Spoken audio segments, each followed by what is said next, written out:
More important, however, scholarship shows that Vulcan is the extra-biblical version of the biblical story of the fall of Lucifer to the earth in the person of Satan.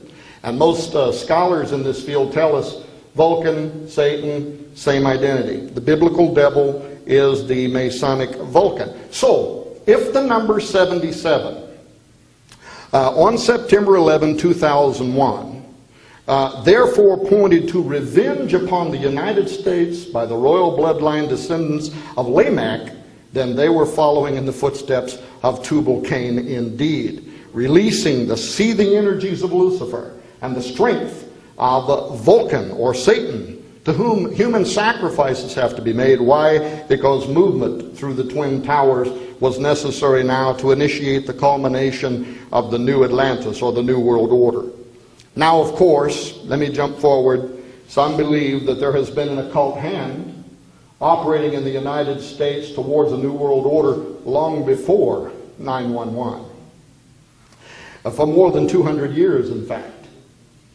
And that it can be clearly seen in those signatures of the order upon the country's most famous symbols and landmarks. Let me give you, for instance, of all of the Masonic symbols that date to or associate with the founding of America, 33rd degree Freemason Manly P. Hall again. And by the way, Manly Hall was not just a Freemason.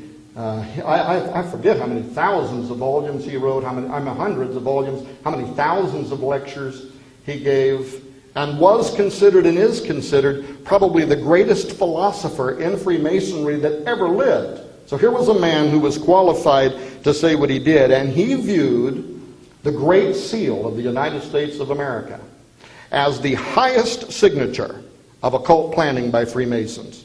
And here's what he said. He called it, quote, the signature of this exalted body, unseen and for the most part unknown.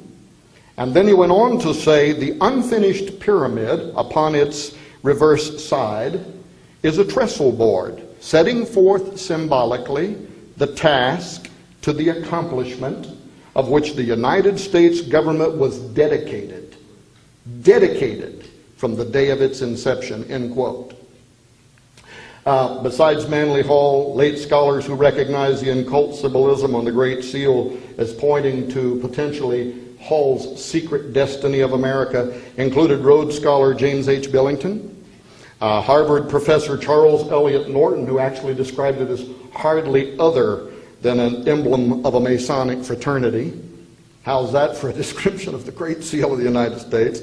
And even 33rd degree Freemason and noted author James D. Carter, who was a famous Freemasonic author who inadvertently confirmed all of this as well when he admitted that the Masonic symbolism on the Great Seal is clearly known whenever, and I love the way he says this, whenever, quote, an informed Mason examines the Great Seal.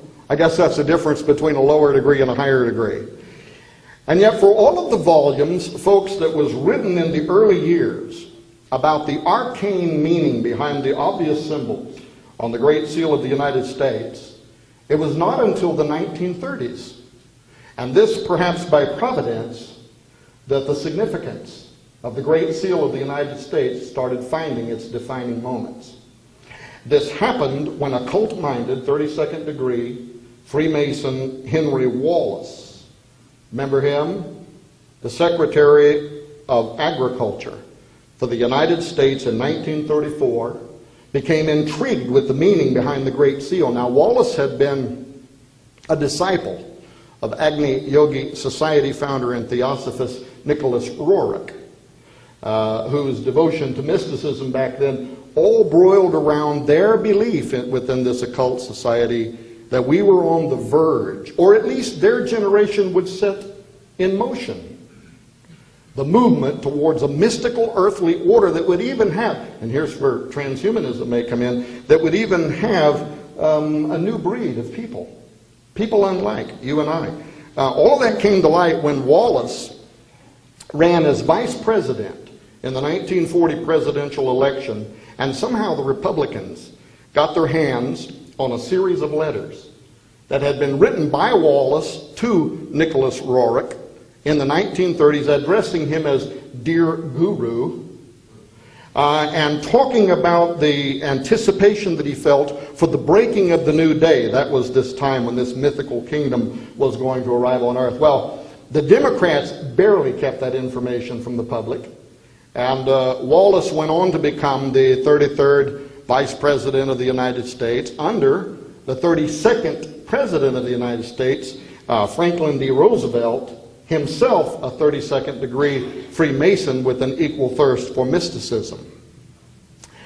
Though it was Roosevelt who had set in motion the push to get the Great Seal of the United States upon the $1 bill, it was actually Wallace who thought there was something more here, and thought their generation represented something more here, thought that this was a prophecy, and that somehow it was related to the administration of Franklin D. Roosevelt.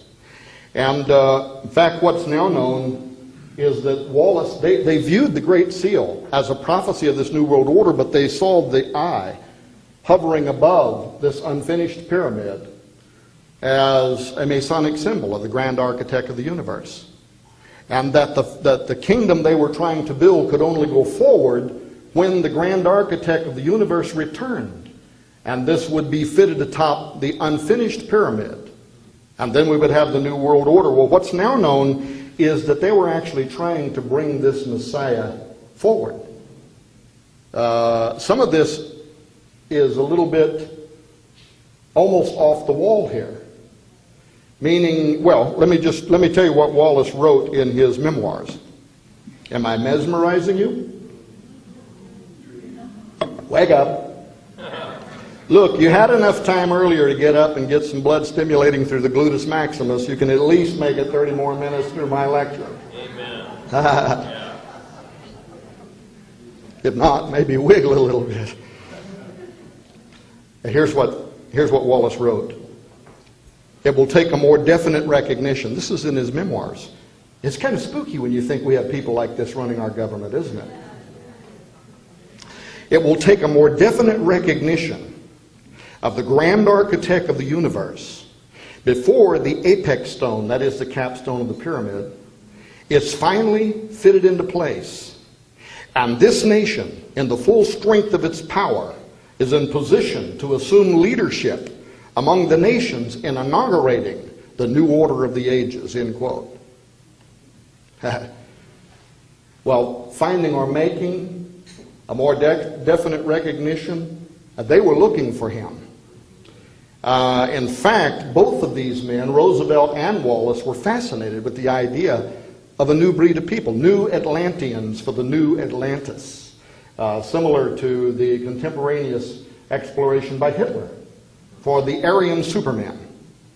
And they believed that their super people were going to be led by an earthly Messiah. Now, ladies and gentlemen, if this supernatural leader was to be the incarnation of the Masonic god Osiris, the body or DNA, something, may have been being kept in a coffin, cryptically referred to in correspondence between Wallace and Nicholas Roerich. How many people in the government knew about this? I don't know. But on March 12, 1933, Wallace wrote to Roerich, and here's what he said, quote, "Dear Guru, I have been thinking of you holding the casket, the sacred, most precious casket.